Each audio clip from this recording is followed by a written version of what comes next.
Spesso non è uno stile apprezzato e soprattutto è difficile farne una buona, ma ci ho voluto provare. Quindi chiedo venia a tutti gli odiatori delle Weiss e magari se viene buona passate di qua che vi offro una bottiglia. Io sono Lucio, questo è un Brewing Diary e oggi parliamo della Weiss che ho voluto provare a fare.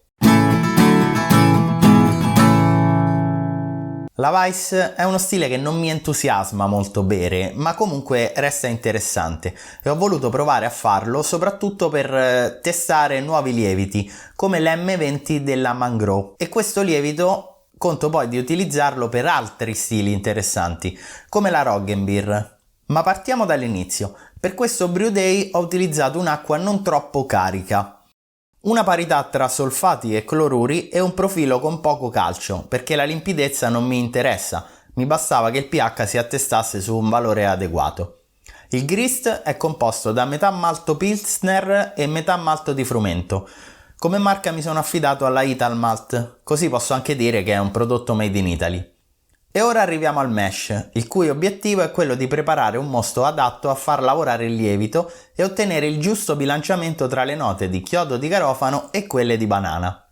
Infatti, nonostante un grist bilanciato, voglio sfruttare gli step di mash per permettere al lievito di dare le giuste note speziate, in particolare il chiodo di garofano. Queste note infatti derivano dalla biotrasformazione da parte del lievito del composto dell'acido ferulico in 4-vinil guaiacolo. C'è chi sostiene che il lievito produca a prescindere le note di chiodo di garofano, ma mi sono basato sull'articolo di Braue Magazine, il cui link è in descrizione, secondo cui per aumentare le note speziate occorre agire sugli step di mash e sul grist che compone la birra. Le note di banana invece, l'isoamilacetato, derivano interamente dagli esteri prodotti dal lievito, quindi per regolarle al meglio occorre agire semplicisticamente sugli step di temperatura della fermentazione e ovviamente occorre anche scegliere il giusto ceppo di lievito che dà la giusta quantità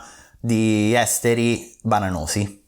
Nel mio caso ho deciso di attuare un Ferulic Rest di 10 minuti a 45 gradi, poi sono andato in rampa fino a 63 gradi. Ci ho messo una decina di minuti, nei quali probabilmente è anche avvenuto un minimo di protein rest, soprattutto per la parte del grist composta dal frumento, che è quella più proteica.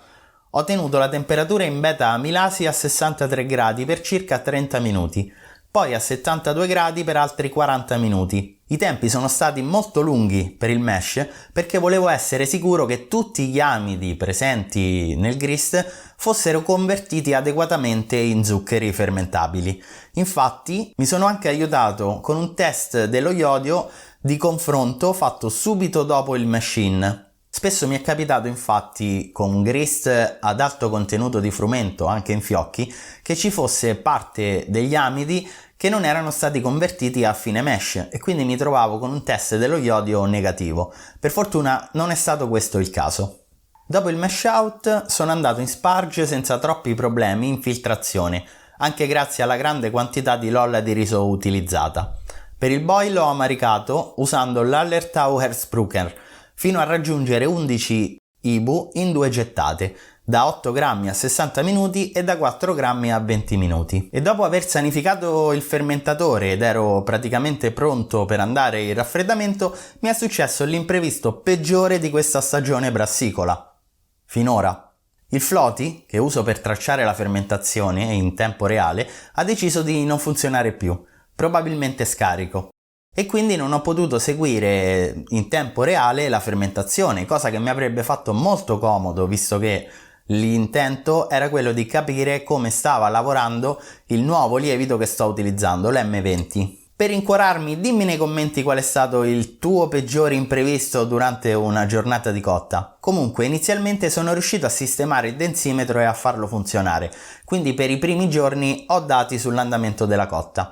Poi ha deciso di smettere di funzionare un'altra volta e quindi ho dovuto continuare a prendere campioni giornalieri del mosto e analizzarli con il rifrattometro. E arriviamo all'inoculo. Ho usato una bustina per 11 litri di birra, quindi 1 grammo al litro, corrispondente a una stima di circa 1 miliardo di cellule per litro. Per la fermentazione ho seguito la temperatura crescente da 18 fino a 26 gradi. Ho raggiunto l'FG di 1,015 in soli 2 giorni e poi è rimasta stabile fino alla fine della fermentazione e all'imbottigliamento. Questa cosa un po' mi preoccupa perché l'attenuazione apparente era solo del 66% e quindi c'è il rischio che abbia creato delle bottiglie bomba. Staremo a vedere. E per oggi è tutto, la prossima settimana stapperò una di queste eventuali bottiglie bomba e vedrò com'è venuta questa birra. Se non ti sei ancora iscritto al canale ti ricordo di farlo così non perdi i prossimi video, lascia like al video se non l'hai ancora fatto e dimmi nei commenti le tue esperienze di cotte con imprevisti. Alla prossima!